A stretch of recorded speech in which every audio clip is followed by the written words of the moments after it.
नमस्कार दोस्तों, आज के इस वीडियो में हम how to avoid loss and earn consistently in the stock market by Prasenjit Paul इस बुक के चैप्टर नंबर 8 की समरी देखने वाले हैं। आप इसे समरी या फिर एक्सप्लेनेशन भी कह सकते हो, क्योंकि मैं पूरे चैप्टर को डिटेल में एक्सप्लेन करता हूँ और लास्ट में सिर्फ 2 लाइन में पूरे चैप्टर की समरी देखने के लिए इस वीडियो को पूरा देखिए। तो चलिए इस चैप्टर की शुरुआत करते हैं।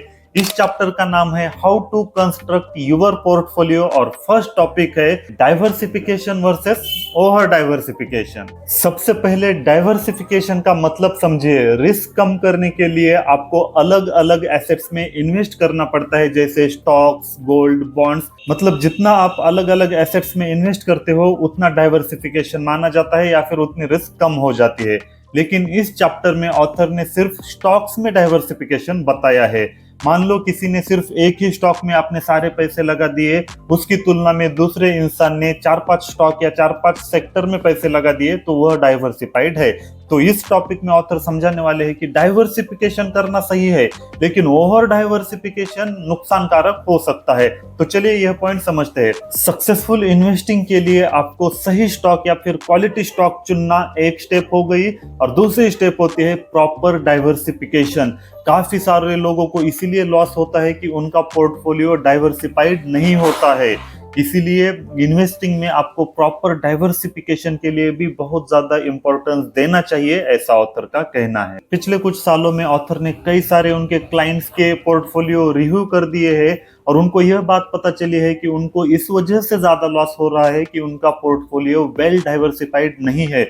अगर उनका पोर्टफोलियो वेल डाइवर्सिफाइड होता तो उनको लॉस नहीं होता। आगे ऑथर कहते हैं कि कई सारे क्लाइंट्स के पोर्टफोलियो में 2 से 4 स्टॉक ऐसे भी थे जिनका प्रॉफिट 200-300% हो गया था, लेकिन अगर ओवरऑल पोर्टफोलियो को देखा जाए तो उनका पोर्टफोलियो लॉस में चल रहा था।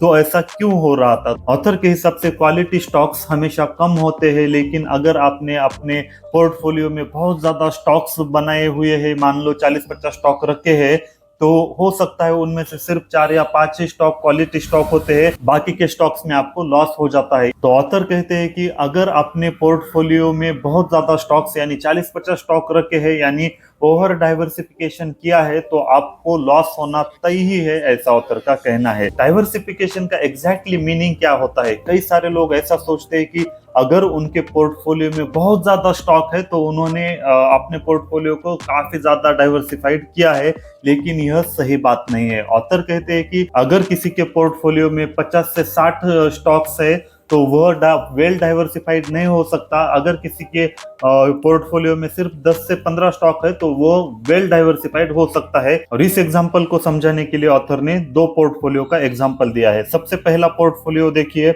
मैं स्क्रीनशॉट लगा रहा हूं। इसमें 20 स्टॉक दिए हैं, जो कि पहले 5 स्टॉक सिर्फ बैंकिंग सेक्टर के हैं, आगे के 11 नंबर यानी 6 स्टॉक एफएमसीजी सेक्टर के हैं और बाकी के स्टॉक ऑटोमोबाइल सेक्टर के हैं। मतलब इस एग्जांपल में 20 स्टॉक्स है और टॉप 5 स्टॉक सिर्फ और सिर्फ बैंकिंग सेक्टर के हैं, जिसे 42% पोर्टफोलियो वैल्यू दी गई है। उसके बाद है एफएमसीजी एंड ऑटोमोबाइल्स। ये एक एग्जांपल हो गया। अब दूसरा एग्जांपल देखिए। दूसरे पोर्टफोलियो में 10 ही स्टॉक है और वह सारे के सारे अलग अलग सेक्टर के हैं। मतलब बैंकिंग, फार्मा, आईटी, ऑटोमोबाइल्स अलग अलग सेक्टर के हैं और हर किसी को एक फिक्स परसेंटेज अलोकेट किया है। तो इन दोनों पोर्टफोलियो को देखकर आप किसे ज्यादा डाइवर्सिफाइड मानोगे, ऐसा ऑथर सवाल पूछते हैं। तो इसका जवाब ऑथर ही देते हैं। ऑथर कहते हैं कि सेकंड नंबर का पोर्टफोलियो ज्यादा डाइवर्सिफाइड है, क्योंकि इसमें सारे सेक्टर्स के स्टॉक को चुन लिया है। और पहले एग्जांपल में सिर्फ 3 सेक्टर के स्टॉक खरीदे थे। अगर इकोनॉमिक डाउन टर्न हो जाता है तो सबसे बड़ा नुकसान बैंकिंग सेक्टर, एफएमसीजी के लिए ही होता है, और इसी वजह से फर्स्ट पोर्टफोलियो ज्यादा वेल डाइवर्सिफाइड नहीं था, ऐसा ऑथर का कहना है। तो यह एग्जांपल देकर ऑथर सिर्फ यह समझाते हैं, अगर किसी के पोर्टफोलियो में 40 से 50 स्टॉक है तो वह डाइवर्सिफाइड नहीं हो सकता। अगर किसी के पोर्टफोलियो में सिर्फ 10 से 15 स्टॉक है तो वेल डाइवर्सिफाइड होता है। तो अगर आपको पैसे कमाने हैं शेयर मार्केट से तो डाइवर्सिफिकेशन सही करना चाहिए, ना कि ओवर डाइवर्सिफिकेशन। अगर आप ओवर डाइवर्सिफाइड पोर्टफोलियो करते हो तो आपकी वेल्थ डिस्ट्रॉय हो सकती है, ऐसा ऑथर कहते हैं। तो अब आप सोच रहे होंगे कि वेल डाइवर्सिफाइड कैसे किया जाता है। तो ऑथर कहते हैं कि आप आपके पोर्टफोलियो में स्टॉक्स भले ही कम हो लेकिन वह अलग अलग सेक्टर्स के होने चाहिए, तब आपका पोर्टफोलियो डाइवर्सिफाइड माना जाता है। जैसे हमने 2 नंबर का एग्जांपल देखा था, उसमें 10 स्टॉक सारे के सारे अलग अलग सेक्टर के थे। अगर आप भी ऐसा करते हो, अलग अलग सेक्टर के स्टॉक खरीदते हो, तो आपका पोर्टफोलियो डाइवर्सिफाइड माना जाता है। इसके लिए ऑथर एक एग्जांपल देते हैं। 2013 में उनका एक क्लाइंट उनको बोलता है, अगर आप सिर्फ फार्मा और एफएमसीजी सेक्टर में अपने पूरे पैसे लगाते हो तो आपको कभी भी लॉस नहीं हो सकता। यह सुनकर ऑथर इरिटेट या फिर चौंक जाते हैं और ऑथर आगे बताते हैं कि ऐसी किसी भी थ्योरीज पर आपको भरोसा नहीं करना चाहिए। अगर आप ऐसा करते हो तो कुछ ही सालों में आपकी पूरी वेल्थ डिस्ट्रॉय हो सकती है, क्योंकि जिस क्लाइंट ने 2013 में ये बात कही थी सिर्फ फार्मा और एफएमसीजी में पैसे लगाने चाहिए, ये इस वजह से कही थी क्योंकि 2008 से 13 के बीच में FMCG and pharma company dominate कर रहे थे मार्केट में, और उस क्लाइंट ने सिर्फ 4-5 सालों को देखकर ऐसा कहा। तो ऑथर के हिसाब से कोई भी एक सेक्टर हमेशा बूम पर नहीं होता है। जैसे 2008 और 13 के बीच में फार्मा सेक्टर और एफएमसीजी थे, आगे के 10-15 साल में वही सेक्टर बूम पे नहीं होंगे, ऐसा ऑथर का कहना है। इसके लिए ऑथर एक एग्जांपल देते हैं क्रिकेट का। 1970 से लेकर 1985 तक वेस्ट इंडीज पूरे वर्ल्ड में क्रिकेट को डोमिनेट कर रहा था। पिछले 10-15 सालों की बात की जाए तो ऑस्ट्रेलिया डोमिनेट कर रहा था, और आगे 10-15 सालों में हो सकता है कोई दूसरी और ही टीम पूरे वर्ल्ड में डोमिनेट करे। इसका मतलब है हमेशा कोई भी एक टीम डोमिनेट नहीं कर सकती। ठीक उसी तरह कोई भी एक सेक्टर हमेशा ही ऊपर जा रहा है, ऐसा नहीं हो सकता है। इसीलिए वेल डाइवर्सिफाइड स्टॉक में हमेशा अलग अलग सेक्टर्स के स्टॉक खरीदना बेहतर होता है, या फिर उसे वेल डाइवर्सिफाइड स्टॉक माना जाता है, ऐसा ऑथर का कहना है।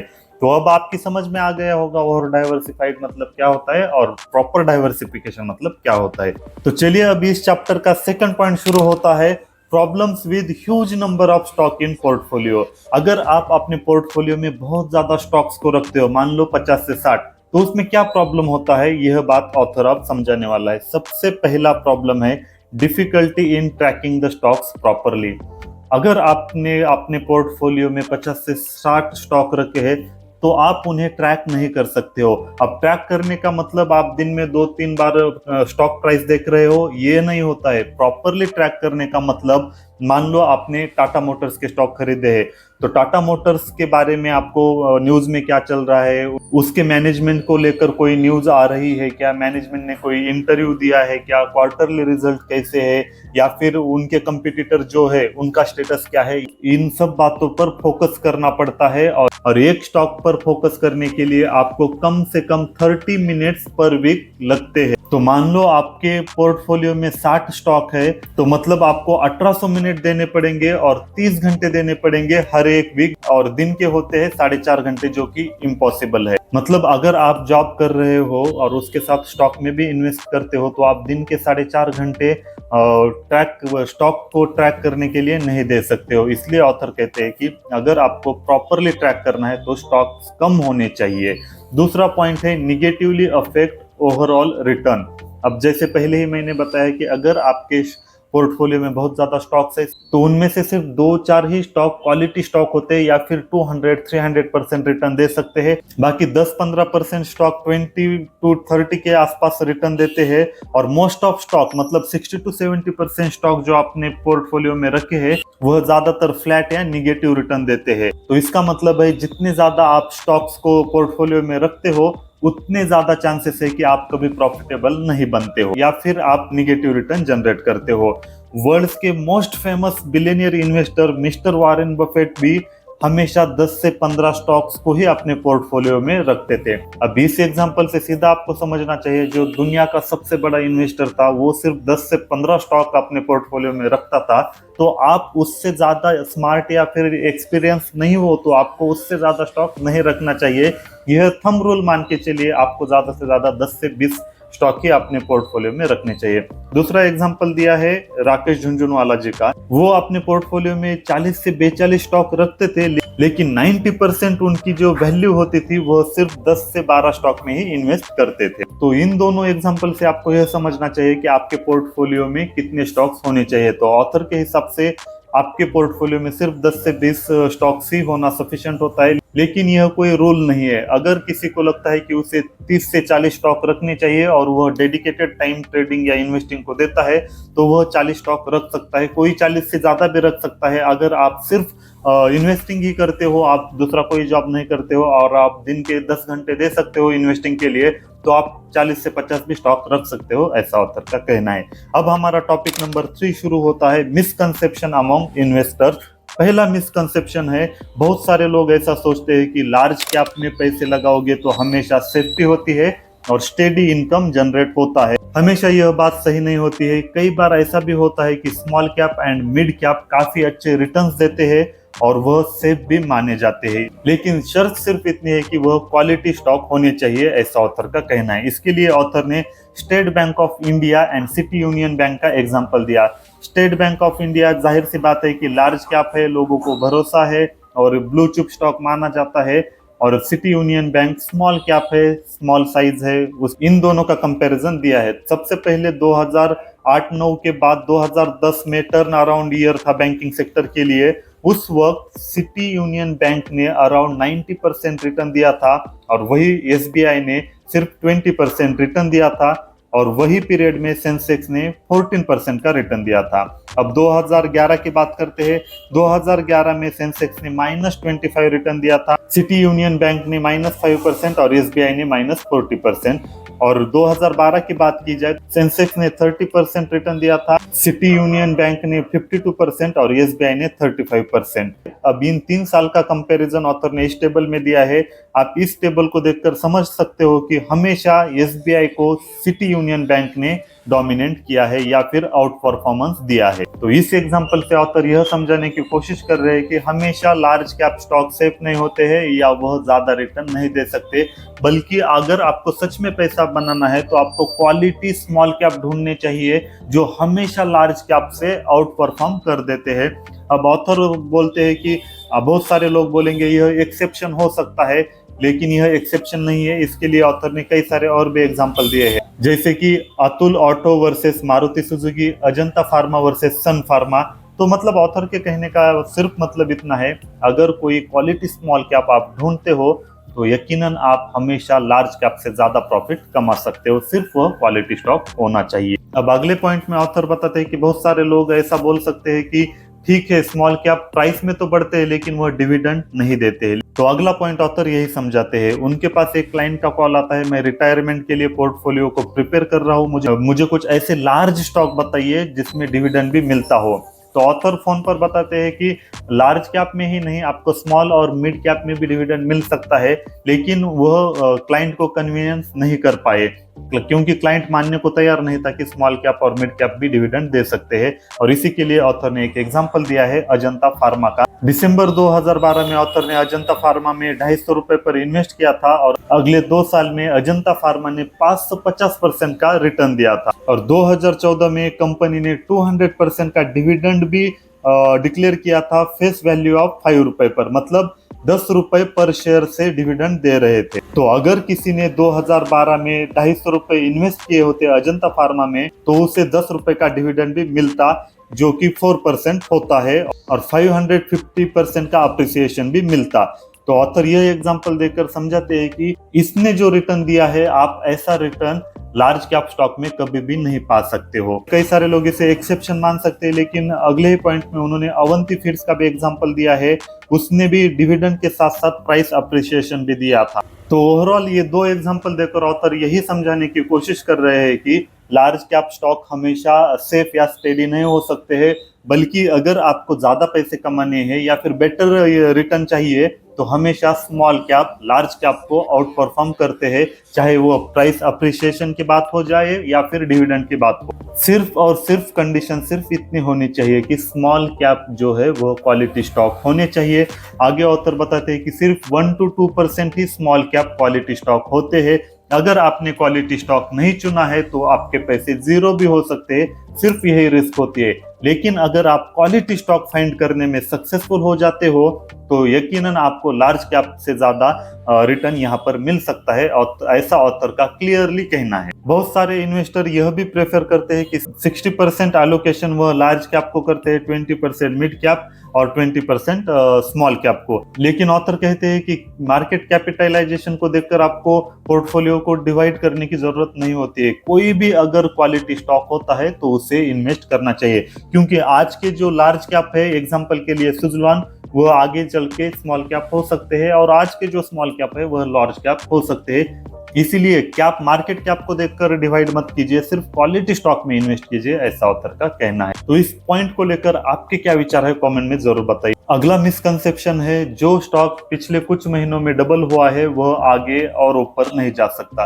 तो यह कंफ्यूजन काफी सारे लोगों को होता है। इसके लिए ऑथर ने एग्जांपल दिया है अतुल ऑटो का। 2013 में अतुल ऑटो 145 रुपए पे ट्रेड कर रहा था, और उसी वक्त ऑथर ने अतुल ऑटो सजेस्ट किया था, लेकिन अगस्त 2013 से नवंबर 2013 के बीच अतुल ऑटो 75 से 145 तक पहुंच गया था। जैसे ही नवंबर में अतुल ऑटो को ऑथर ने रेफर किया, कई सारे लोग ऐसे बोलने लगे, पिछले 4 महीने ही यह स्टॉक डबल हो गया है, अब क्या इससे और ऊपर जा सकता है, यह कैसे वैल्यू इन्वेस्टिंग हो सकती है, कई तरह के ऐसे सवाल ऑथर को पूछने लगे। लेकिन एंड रिजल्ट क्या आता है, अगले 10 महीने में अतुल ऑटो पहुंच जाता है 447 रुपए पे, करीब करीब 170% का रिटर्न जनरेट करता है। तो यह एग्जांपल देकर ऑथर यह सजेस्ट करते हैं कि पास्ट परफॉर्मेंस पर हमेशा आपको कम फोकस करना चाहिए। एक इन्वेस्टर्स को सिर्फ यही सोचना चाहिए कि आगे फ्यूचर में इसकी कितनी ग्रोथ हो सकती है, ना कि पिछले पास्ट ईयर में उन्होंने क्या रिटर्न दिया है या फिर कैसा परफॉर्मेंस दिया है,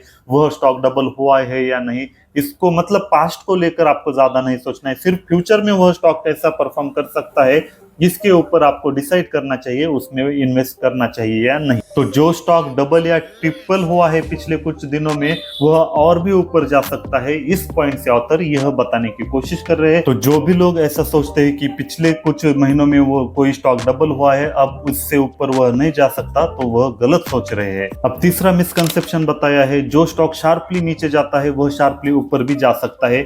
यह कंफ्यूजन काफी सारे नए इन्वेस्टर्स को होता है। कई सारे इन्वेस्टर्स ऐसा सोचते हैं कि अगर कोई स्टॉक 1000 से 500 रुपए पे आ गया है तो वह उसे वैल्यू इन्वेस्टिंग समझते हैं, क्योंकि 1000 से 500 तक आ गया है, हमने 500 में बाय किया तो वह फिर से 1000 तक जा सकता है। ऐसा सोचकर काफी सारे लोग इन्वेस्ट करते हैं, और इसमें उन्हें काफी सारा लॉस हो सकता है, क्योंकि जो स्टॉक शार्पली नीचे आता है वह शार्पली ऊपर नहीं जा सकता, ऐसा ऑथर का कहना है। इसके लिए उन्होंने डीएलएफ का एग्जांपल दिया है। डीएलएफ की 2018 में प्राइस थी 1225 रुपए, और 6 साल बाद 2014 में उस स्टॉक की प्राइस थी 175 रुपए। तो कई सारे लोगों ने 2010 के आसपास उस स्टॉक में इन्वेस्ट किया था, क्योंकि वह नीचे नीचे आ रहा था। कई सारे लोगों ने ऐसा सोचा था कि फिर से यहाँ से ऊपर जा सकता है, तो वह स्टॉक कभी ऊपर गया ही नहीं है, और काफी सारे लोगों ने उसमें लॉस कर दिया। तो ऑथर कहते हैं कि फ्यूचर में स्टॉक प्राइस कैसे होने वाली है, इसका कोई भी रिलेशन पास्ट परफॉर्मेंस से नहीं होता है। अगर कोई स्टॉक शार्पली नीचे जा रहा है तो उसे ध्यान से देखना चाहिए, क्योंकि जो स्टॉक 50 to 60% से नीचे जाता है फिर से वह रिकवर नहीं कर पाता, कई सारे केसेस में, ऐसा ऑथर का कहना है। लेकिन अगर कोई स्टॉक सिर्फ 10 से 20% नीचे जाता है तो वह एक अपॉर्चुनिटी हो सकती है। तो ओवरऑल ऑथर के हिसाब से 10 से 20% अगर कोई स्टॉक नीचे जा सकता है तो आप उसे बाय करने की कंसिडरेशन कर सकते हो। लेकिन अगर कोई स्टॉक 60% से ज्यादा करेक्ट हुआ है तो वह रेड सिग्नल माना जाता है। तो ऐसे स्टॉक में आपको इन्वेस्ट नहीं करना चाहिए जो 50 to 60% से नीचे शार्पली गिरे होते हैं। तो अब फोर्थ टॉपिक शुरू हो जाता है, how to protect portfolio from market crash. Capital protection सबसे जरूरी चीज होती है शेयर मार्केट में, ऐसा ऑथर ने बार बार कहा है। तो एज अ इन्वेस्टर आपकी फर्स्ट प्रायोरिटी आपने जो पैसे लगाए हैं उसे बचाना होता है। तो मार्केट क्रैश के दौरान कैपिटल प्रोटेक्शन कैसे करते हैं, यह कुछ स्टेप्स में ऑथर ने बताया है। अगर आपके पास डिसिप्लिन है, सही स्ट्रैटेजी यूज करते हो, तो आप ज्यादा लॉस करने से बच सकते हो, ऐसा ऑथर का कहना है। अब मार्केट क्रैश के 2 टाइप्स होते हैं, minor market crash, major market crash. Minor market crash कब कहा जाता है? जब इंडेक्स 5 to 30% के बीच में गिर जाता है। और मेजर स्टॉक क्रैश कब कहा जाता है? जब इंडेक्स 50% से ज्यादा गिर जाता है। सबसे पहले माइनर स्टॉक मार्केट क्रैश की बात करते हैं। माइनर मार्केट क्रैश जनरली 1 से 2 महीने के बीच चलता है, और जब भी कोई मेजर बुल रन होता है उस वक्त करेक्शन के लिए माइनर मार्केट क्रैश होता है। एग्जाम्पल के लिए 2013 के बीच सेंसेक्स 40% रिसेंट हाई से करेक्ट हुआ था। तो ऐसे किसी भी माइनर मार्केट क्रैश के दौरान क्या करना चाहिए, यह ऑथर ने बताया। सबसे पहला पॉइंट है, don't sell off your entire equity holding to reenter at a lower level. मतलब ऑथर का कहना है कि अगर आपने एनालाइज किया फिर आपने सोचा कि अब मार्केट क्रैश शुरू हो गया है, तो आपको पूरे की पूरी आपकी होल्डिंग नहीं बेचनी चाहिए। क्योंकि कई सारे लोग ऐसा सोचते हैं अभी मार्केट क्रैश तो होने वाला है, मैं अभी बेच देता हूँ, प्रॉफिट कमाता हूँ, और जैसे ही स्टॉक नीचे जाएंगे और बुल रन फिर से शुरू होगा तब मैं फिर से बाय करूंगा। अगर आप ऐसा करते हो तो आप बहुत बड़ी गलती कर रहे हो, क्योंकि हो सकता है कि मार्केट क्रैश में ना चला जाए और वहां से ऊपर ही चला जाए और आपको फिर से इन्वेस्ट करने का मौका ना मिले। इसलिए आपको पैनिक होकर सारे के सारे आपके स्टॉक्स नहीं बेचने हैं। अगर आप ऐसा करते हो तो आपको काफी लॉस हो सकता है, क्योंकि अगर आप 1 साल के अंदर स्टॉक को बेचते हो तो कैपिटल गेन टैक्स भी लगना है, ट्रांजैक्शन कॉस्ट भी लगते हैं, तो ओवरऑल सारे ऑड्स आपके अगेंस्ट होते हैं। इसीलिए जब भी आप एनालाइज करते हो मार्केट क्रैश होने वाला है तो पैनिक होकर सारे के सारे स्टॉक नहीं बेचना है। दूसरा है, किसी से भी यह नहीं पूछना चाहिए कि कब तक मार्केट करेक्ट करेगा या फिर कब तक डाउनफॉल होने वाला है या चलने वाला है। क्योंकि जब भी मार्केट में डाउनफॉल होने लगता है तो आप कोई भी आर्टिकल उठाओ या फिर मीडिया देखो, हर कोई यही बोलता है इस बार का मार्केट डाउनफॉल बहुत ज्यादा डेंजर है, 1 साल से 2 साल के लिए चलने वाला है। हर कोई ऐसे बातें करता है, मतलब किसी को भी पता नहीं होता कि मार्केट कब तक डाउन जाने वाला है। अगर आप किसी से ओपिनियन लेते हो और उसके ओपिनियन पर आप डिसीजन लेते हो तो हमेशा वह रॉन्ग होता है। तो जब भी मार्केट डाउन होता है तो आपको पेशेंस के साथ होल्ड करना चाहिए, या फिर किसी से भी ऐसे सवाल नहीं पूछने चाहिए, ऐसा ऑथर का कहना है।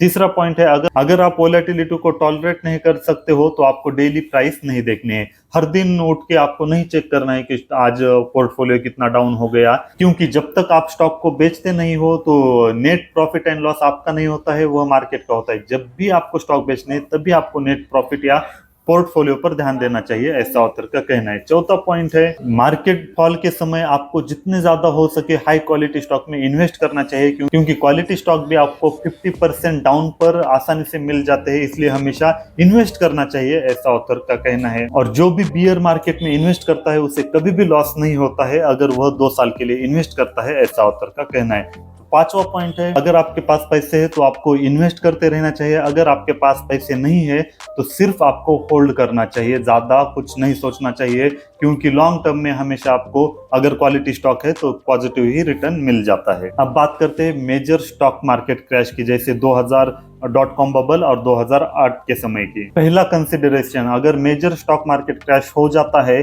तो कोई भी इंसान उस वक्त 20 से 30% रिटर्न नहीं कमा सकता।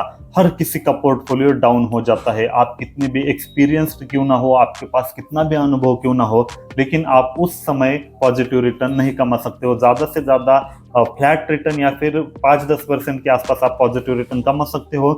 और इसके लिए ऑथर ने स्विमर का एग्जांपल दिया है।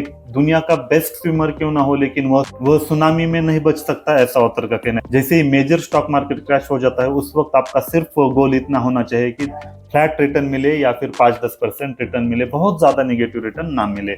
दूसरी स्ट्रैटेजी है गोल्ड की। अब लास्ट 30 इयर्स के ट्रेंड को देखा जाए तो हमेशा equity market and gold opposite में चलते हैं। मतलब जब इक्विटी मार्केट ऊपर जाता है तो गोल्ड नीचे जाता है, और जब गोल्ड ऊपर जाता है तो इक्विटी मार्केट नीचे जाता है। तो गोल्ड एक ऐसा ऑप्शन है जो इक्विटी के अगेंस्ट हेज साबित हो सकता है, या फिर आप उस वक्त गोल्ड में इन्वेस्ट कर सकते हो या फिर हेजिंग कर सकते हो। तो मेजर मार्केट क्रैश के दौरान क्या करना चाहिए, इसके लिए ऑथर कुछ स्ट्रैटेजी बताते हैं। सबसे पहली स्ट्रैटेजी है, जब आपको ऐसा एनालाइज हो कि अभी मार्केट क्रैश होने वाला है उस वक्त आपको सारे के सारे अपने स्टॉक्स बेचने चाहिए और कैश लेके सिर्फ बैठना चाहिए। लेकिन इसमें नुकसान क्या हो सकता है, आप सही तरीके से प्रेडिक्ट नहीं कर सकते हो। ठीक ऐसा ही 2007 में भी हुआ था। अक्टूबर 2007 में कई सारे इकोनॉमिस्ट ने सजेस्ट किया था कि अक्टूबर 2007 में मार्केट क्रैश होने वाला है, लेकिन मार्केट क्रैश उस वक्त नहीं हुआ। मार्केट क्रैश हुआ 2008 के जनवरी में, मतलब 3 महीने बाद देर से स्टॉक मार्केट क्रैश हुआ। उस दौरान मार्केट 10 से 12% ऊपर गया। तो इसीलिए ऑथर कहते हैं कि आप हमेशा टॉप या बॉटम पर बेच या सेल नहीं सकते हो। इसीलिए जब भी आपको ऐसा लगे कि अभी मार्केट क्रैश होने वाला है, उस वक्त सारा पोर्टफोलियो बेचकर कैश में रहना चाहिए। अगर आपके पास कैश पड़ा होगा तो जब मार्केट क्रैश हो रहा होगा तो आप उस कैश को गोल्ड में लगा सकते हो, क्योंकि गोल्ड एंड इक्विटी अपोजिट होते हैं। जब भी इक्विटी ऊपर जाती है गोल्ड नीचे जाता है, या फिर गोल्ड ऊपर जाता है इक्विटी नीचे जाती है। तो जब आपने पोर्टफोलियो बेच दिया मार्केट क्रैश के दौरान, तो वही पैसा आपको गोल्ड में लगाना चाहिए, ऐसा ऑथर का कहना है। तो यह सिर्फ मेजर मार्केट क्रैश के दौरान, यानी 50% जब सेंसेक्स डाउन होता है तभी आपको यह स्ट्रैटेजी काम करती है, ऐसा ऑथर का कहना है। और माइनर मार्केट क्रैश के दौरान क्या करना चाहिए तो हमने पहले ही देखा है। तो अब 5 नंबर का टॉपिक शुरू होता है, जिसका नाम है स्टॉक्स टू अवॉइड। मतलब कौन से ऐसे स्टॉक है जिसे आपको खरीदना नहीं चाहिए। सबसे पहला है हाई डेब्ट कंपनीज। अब स्टॉक्स टू अवॉइड जो टॉपिक है, ये पॉइंट हमने ऑलरेडी पिछले कई टॉपिक्स में ऑलरेडी कवर किए हैं। वही पॉइंट्स ऑथर यहाँ पे बता रहे हैं, ऐसा आप कह सकते हो। सबसे पहला पॉइंट क्या है, हाई डेब्ट कंपनीज। जिस भी कंपनी पर बहुत ज्यादा कर्जा है उसमें इन्वेस्ट नहीं करना चाहिए। अब अगर आपने मेरे पूरे वीडियो देखे तो आपको भी ये पता चल रहा होगा कि ये पॉइंट हमने ऑलरेडी कवर किया है। तो किसी भी कंपनी में अगर बहुत ज्यादा कर्जा होता है तो उसमें इन्वेस्ट नहीं करना चाहिए, क्योंकि जिस भी कंपनी में बहुत ज्यादा कर्जा होता है तो इन्वेस्टर्स के लिए नुकसान कैसे हो सकता है। तो कर्जा होने की वजह से उस कंपनी का ज्यादातर प्रॉफिट का हिस्सा इंटरेस्ट देने में चला जाता है, और कर्जा होने की वजह से वो डिविडेंड भी नहीं दे पाते हैं। इसीलिए इन्वेस्टर्स को ज्यादा फायदा नहीं होता है। और कई बार ऐसा भी हो सकता है कि ज्यादा कर्जा होने की वजह से कोई कंपनी बैंकरप्ट भी हो सकती है। इसलिए किसी भी कंपनी में अगर बहुत ज्यादा कर्जा है तो उसमें आपको इन्वेस्ट नहीं करना चाहिए। फिर भी अगर आप इन्वेस्ट करते हो तो ऑथर ने यह टेबल दिखाया है, तो ऑलरेडी हमने इसके पहले चैप्टर में देखा है। तो जिस भी कंपनी में डेब्ट टू इक्विटी रेशो 1% से ज्यादा होता है वह हमेशा निगेटिव रिटर्न देता है, भले ही बुल मार्केट चल रहा हो। इस टेबल में देखिए, सेंसेक्स ने 20% का रिटर्न दिया है 1 साल के अंदर, और सेंसेक्स ने 36% का रिटर्न दिया है 3 साल के अंदर। उसी दौरान जिस भी कंपनी का डेब्ट टू इक्विटी रेशो 1 से ज्यादा है उन सारी कंपनियों ने निगेटिव में ही रिटर्न दिया है। इसीलिए जिस भी कंपनी का डेब्ट टू इक्विटी रेशो 1% से ज्यादा होता है उसमें कभी भी इन्वेस्ट नहीं करना चाहिए। दूसरा पॉइंट है low promoters holding and micro caps. जिस भी कंपनी में प्रोमोटर्स की होल्डिंग कम होती है और जो माइक्रो कैप्स होते हैं। अब माइक्रो कैप्स का मतलब ऑथर ने यहाँ ऐसे बताया है कि जो 300 करोड़ से कम की कंपनियां होती है उन्हें माइक्रो कैप्स कहा है। तो जिस भी कंपनी में प्रोमोटर्स की होल्डिंग 20% से कम है और जो कंपनी 300 करोड़ से कम की वैल्यू है या फिर मार्केट कैप है, उस कंपनी में इन्वेस्ट नहीं करना चाहिए, क्योंकि किसी भी कंपनी को उसको ओनर्स से बेहतर और कोई नहीं जान सकता। अगर ओनर्स को ही अपने कंपनी में भरोसा नहीं है तो वह ज्यादा शेयर अपने पास नहीं रखते, इसलिए अपनी होल्डिंग्स कम करते जाते हैं।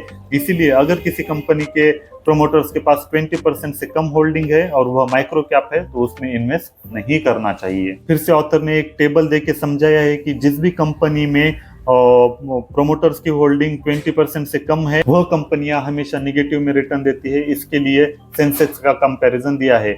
1 साल के अंदर सेंसेक्स ने +27 का रिटर्न दिया है, 3 साल के अंदर +36 का रिटर्न दिया है, और उसी दौरान प्रोमोटर्स की होल्डिंग 20% से कम है ऐसी कंपनियों ने निगेटिव रिटर्न दिया है या फिर फ्लैट रिटर्न दिया है। इस टेबल से आप यह देख सकते हो। तो बेसिक रूल इतना ही समझिए, जो भी कंपनियां 300 मार्केट कैप से कम की है और प्रोमोटर्स की होल्डिंग 20% से कम है, ऐसी कंपनियों में इन्वेस्ट मत कीजिए। तीसरा पॉइंट है हाई प्रोमोटर प्लेजिंग। अब प्लेजिंग में तो हमने काफी ज्यादा एक्सप्लेन किया है, और जिस टॉपिक में हमने एक्सप्लेन किया था वहां पर पूरी कॉन्सेप्ट समझाई है डिटेल में, और इसके ऊपर अलग से टर्म में भी वीडियो मैंने बनाया है। तो जिस भी कंपनी में प्लेजिंग ज्यादा होती है उसमें भी आपको इन्वेस्टिंग नहीं करना चाहिए, क्योंकि शेयर्स की प्लेजिंग कब करते हैं प्रोमोटर्स, जब उनके पास और कोई रास्ता नहीं बचता पैसे उठाने का या फिर कर्जा लेने का, तो शेयर्स को गिरवी रखकर पैसे उठाते हैं। और जब भी बुल मार्केट चलता है तो पैसे उठाने में या फिर जो बैंक या जो पैसे दे रहे हैं उन्हें भी प्रॉब्लम नहीं होता है, लेकिन प्रॉब्लम तब शुरू होती है जब मार्केट क्रैश होने लगता है। अगर बियर मार्केट शुरू हो जाता है तो जितने का लोन लिया है उतनी वैल्यू के शेयर्स होने चाहिए। अगर उससे वैल्यू कम होने लगती है तो जिससे लोन लिया है वह किसी भी समय शेयर्स को बेच सकता है। अगर ऐसा करता है तो प्रोमोटर्स की होल्डिंग कम होने लगती है। तो ओवरऑल जिस भी कंपनी ने बहुत ज्यादा शेयर्स को प्लेज किया होता है ऐसी कंपनियों में आपको इन्वेस्ट नहीं करना चाहिए। इसके लिए भी ऑथर ने एक टेबल दिया है, आप इस टेबल से देख सकते हो। एक साल और 3 साल के अंदर सेंसेक्स ने +27 +36 का रिटर्न दिया है। उसी दौरान जिस भी कंपनियों ने 50% से ज्यादा शेयर्स प्लेज किए हैं उन्होंने निगेटिव या फ्लैट रिटर्न दिया है। तो ओवरऑल जिस भी कंपनियों के ज्यादा शेयर्स प्लेज किए जाते हैं या फिर 50% से ज्यादा प्लेज किए जाते हैं, ऐसी कंपनियों में आपको इन्वेस्ट नहीं करना चाहिए। अगला पॉइंट है, जो स्टॉक हमेशा बार बार नए लो को टच कर रहा है उसमें भी इन्वेस्ट नहीं करना चाहिए। इसके लिए एग्जांपल दिया है सुज़लॉन का। कंपनी कितनी भी अच्छी क्यों ना हो, लेकिन अगर वह बार बार न्यू लो को टच कर रही है तो उसमें इन्वेस्ट नहीं करना चाहिए। पांचवा पॉइंट है पॉपुलर स्टॉक। जो स्टॉक पिछले कुछ दिनों से न्यूज में है या फिर हर कोई उसी स्टॉक को लेकर बात कर रहा है, तो ऐसे स्टॉक में भी आपको इन्वेस्ट नहीं करना चाहिए। इसके लिए इन्फोसिस का एग्जांपल दिया है। 2000 के समय इन्फोसिस काफी ज्यादा पॉपुलर हो गया था और अगले 6 साल तक उसने निगेटिव रिटर्न दिया। इसलिए जो भी कोई स्टॉक पॉपुलर हो जाता है रिसेंटली, उसमें भी इन्वेस्ट करने से बचना चाहिए, क्योंकि उसकी वैल्यू ओवर वैल्यू हो जाती है, इसलिए आपको उसमें ज्यादा कुछ फायदा नहीं होता है। 6 नंबर का पॉइंट है कॉस्टली एक्विजिशन। अगर कोई कंपनी किसी दूसरी कंपनी को जो बहुत ज्यादा वैल्यू में है उसे खरीदती है, तो वह कंपनी भी निगेटिव में जा सकती है। इसके लिए रेनुका शुगर, ब्राजील शुगर का एग्जांपल दिया है और टाटा स्टील का एग्जांपल दिया। टाटा स्टील ने Corus European steel giant acquire किया था, लेकिन इसी वजह से टाटा स्टील भी काफी लंबे समय तक प्रॉफिट नहीं कमा पा रही थी। तो ऑथर के हिसाब से किसी ऐसी कंपनी में इन्वेस्ट नहीं करना चाहिए जिन्होंने पिछले कुछ समय में बहुत बड़ी लंबी इन्वेस्टमेंट की है या फिर कोई चीज खरीदी है। तो ये 6 पॉइंट भी देखने चाहिए किसी कंपनी में इन्वेस्ट करने से पहले। तो इस पूरे चैप्टर की सिर्फ 2 लाइन में समरी कर दूं तो हमेशा आपका पोर्टफोलियो डाइवर्सिफाइड होना चाहिए। डाइवर्सिफाइड का मतलब होता है कम स्टॉक ज्यादा सेक्टर के होने चाहिए, ना कि बहुत सारे स्टॉक सिमिलर सेक्टर के। दूसरा पॉइंट है पास्ट परफॉर्मेंस को कभी भी ज्यादा इंपॉर्टेंस नहीं देना चाहिए, बल्कि फ्यूचर में कैसी ग्रोथ होने वाली है वही देखकर आपको इन्वेस्ट करना चाहिए। और मेजर मार्केट क्रैश के दौरान गोल्ड हेजिंग के लिए काम आता है। तो आई होप आपको ये वीडियो काफी ज्यादा पसंद आ गया होगा। अगर आपको वीडियो पसंद आया तो इसे अपने दोस्तों के साथ जो शेयर मार्केट सीखना चाहते हैं उनको जरूर शेयर कीजिए। और जिन भी लोगों को बुक पढ़ने का टाइम नहीं लेकिन बुक को समझना चाहते, ऐसे लोगों के पास भी शेयर करते रहिए। मिलते हैं अगले वीडियो में।